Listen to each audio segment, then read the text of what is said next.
বলবার জন্য অনুরোধ করব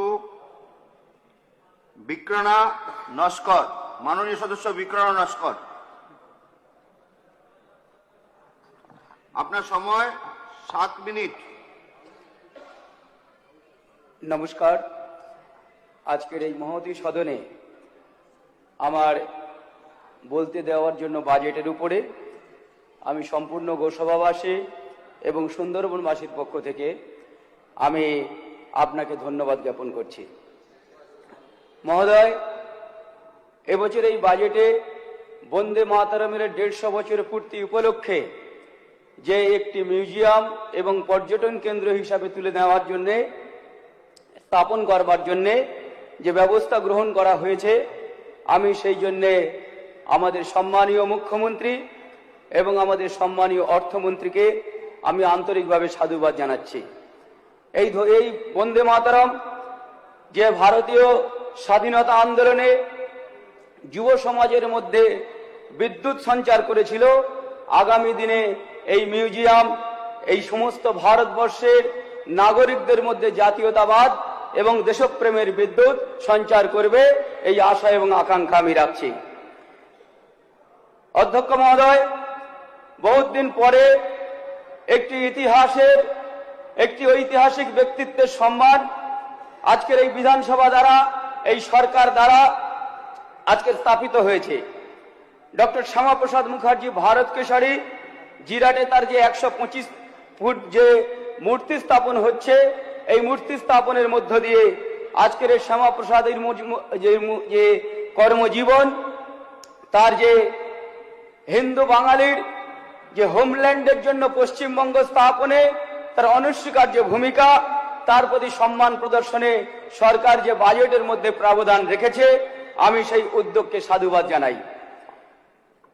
মহোদয়, আমি অত্যন্ত আনন্দের সঙ্গে আমি এই বিষয়টিকে ধন্যবাদ জানাচ্ছি যে বাংলাতে একদিন আমাদের রাষ্ট্রপতি আদিবাসী সমাজের দ্রৌপদী মুর্মুকে অপমান করা হয়েছিল, আজকের সেই রাজ্যে আদিবাসী সমাজের উন্নতিকল্পে শিক্ষা প্রসারের উদ্দেশ্যে আমাদের এই সরকার মাননীয় মুখ্যমন্ত্রী শুভেন্দুদা বাবুর নেতৃত্বে এবং অর্থমন্ত্রীজির আমাদের দিশা নির্দেশনায় আদিবাসী বিশ্ববিদ্যালয় স্থাপন করে আদিবাসী সমাজের সম্মানকে পুনঃপ্রতিষ্ঠা এবং ফিরিয়ে দেওয়ার যে ব্যবস্থা আজকের হয়েছে, তার জন্য আমি ধন্যবাদ জ্ঞাপন করছি, আমি এটাকে সমর্থন করছি।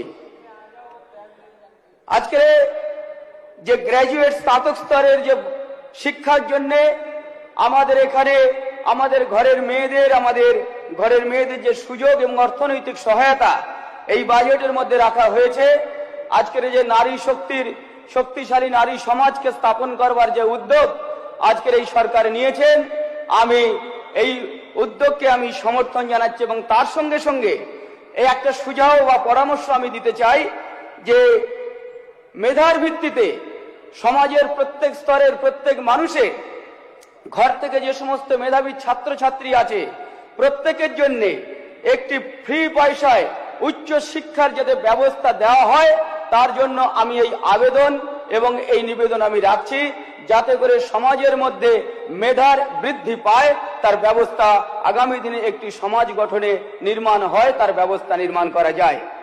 মহোদয়, সংস্কৃত যে ভাষা একদিন কমিউনিস্টরা এবং আজকের সেকুলারিস্টরা মৃত ভাষা বলতো, সংস্কৃত ভাষাকে অপমান করত, এই সরকার দ্বারা যে সংস্কৃত ভাষাকে যে সম্মান প্রদর্শন করা হয়েছে এবং সংস্কৃত ভাষার মধ্য দিয়ে ভারতীয় জ্ঞান, ভারতের দর্শন, ভারতের নীতি জানবার যে সুযোগ করে দিয়েছে, তাই জন্য আমি শুভেন্দু অধিকারী মহোদয়কে এবং আমাদের অর্থমন্ত্রী স্বপন দাশগুপ্ত মহাশয়কে আমি ধন্যবাদ জ্ঞাপন করছি।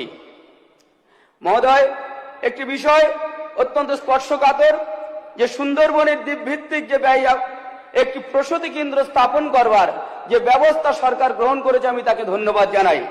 একটি বিবরণ, একটি তথ্য আপনার কাছে তুলে ধরব। আমি যে বিধানসভার যেখান থেকে আমাকে গোসবাবাসী নির্বাচিত করেছেন, সেই বিধানসভাতে 9টি দ্বীপ আছে। কি অত্যন্ত আশ্চর্যের বিষয়, এই 9টি দ্বীপের মধ্যে কেবল মাত্র 3টি দ্বীপে অ্যাম্বুলেন্স আছে, বাকি কোনো দ্বীপে অ্যাম্বুলেন্সের কোনো সুবিধা নেই। সেদিনকে রোগী কল্যাণ সমিতির বৈঠকে ওখানকার ডাক্তাররা স্বীকার করেছেন সেকেন্ড বার যারা মা হন ওখানটায় সেই সমস্ত মায়েরা নদীবক্ষে নৌকোর মধ্যে আর নদীর পাড়ে বাচ্চা প্রসব করেন।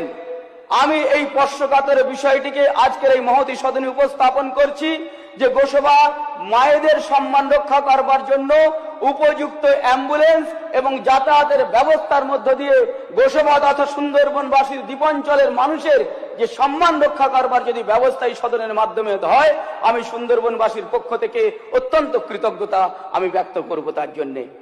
মহোদয়, সুন্দরবন বিশ্বের একটি ধরোহর, যে ধরোহরের মধ্য দিয়ে আপনার সময় শেষ হয়ে গেছে। ধন্যবাদ, পরবর্তী কোনো সময় আবার বলা হবে। ধন্যবাদ।